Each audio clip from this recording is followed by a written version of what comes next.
Welcome, everyone, to today's discussion on a timeless question: are humans inherently good or evil? Let's dive right in.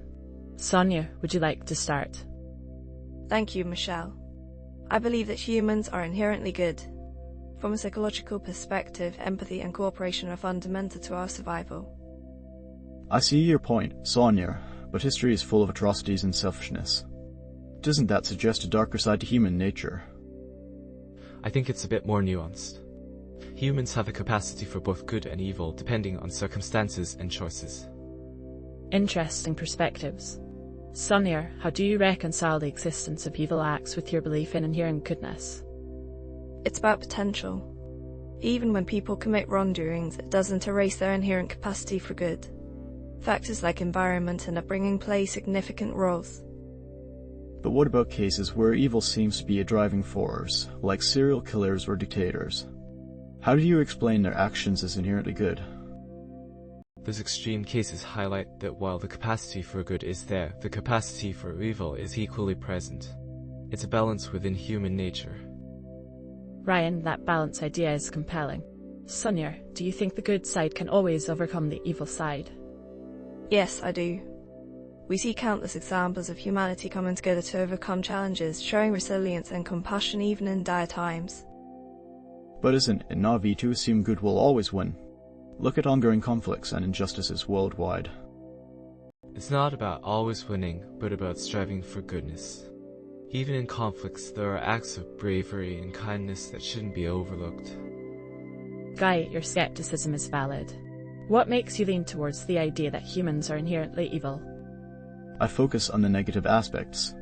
Greed, powerlust, and violence are prevalent. It seems like these traits are deeply ingrained, not just situational. While those traits exist, they don't define humanity as a whole. There are more acts of kindness and altruism than we often acknowledge. Plus, societal structures and education can nurture the good side, mitigating innate tendencies towards selfishness. Let's explore philosophical perspectives. Do you think religious or cultural beliefs influence whether we see humans as inherently good or evil? Absolutely. Many religions teach that humans are born with a pure nature but can be led astray.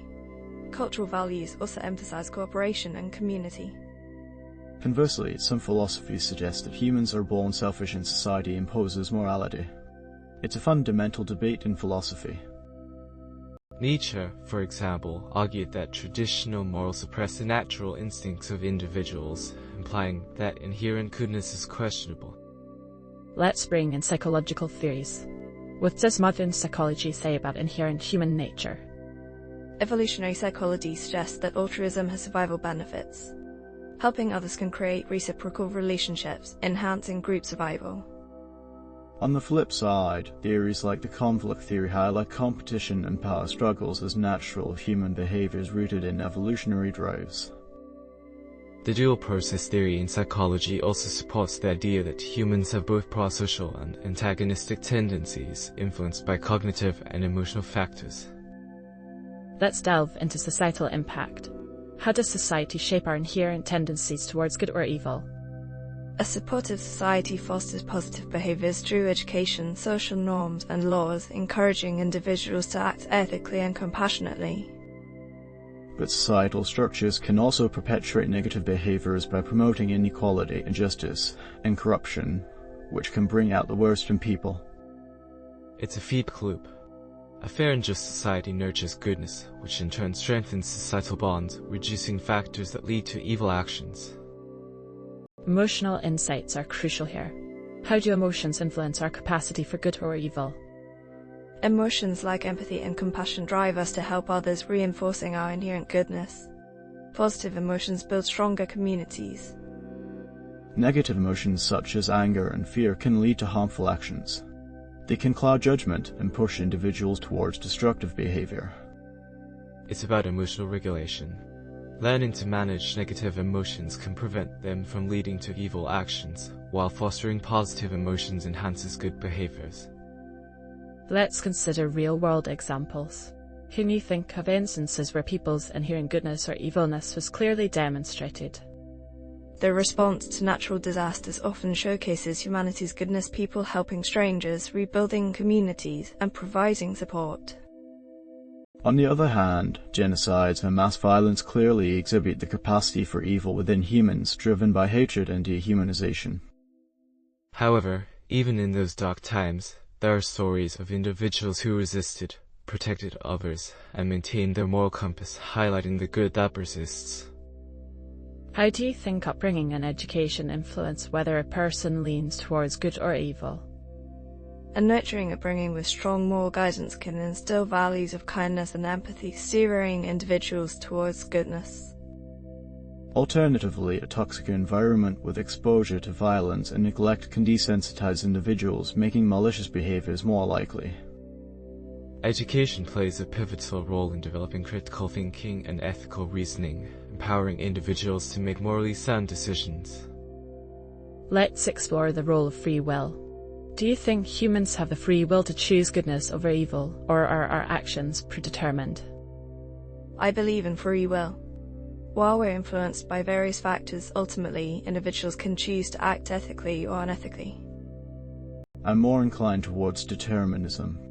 Our genetics and environment heavily influence our behavior, limiting the extent of free will in choosing good or evil. It might not be absolute. There are deterministic factors, but humans still exhibit the ability to make conscious choices, suggesting a blend of both free will and determinism. How do you think societal pressure and norms impact an individual's inclination towards good or evil? Positive societal pressure encourages individuals to adhere to ethical standards, promoting collective good. Peer support and societal rewards reinforce good behavior.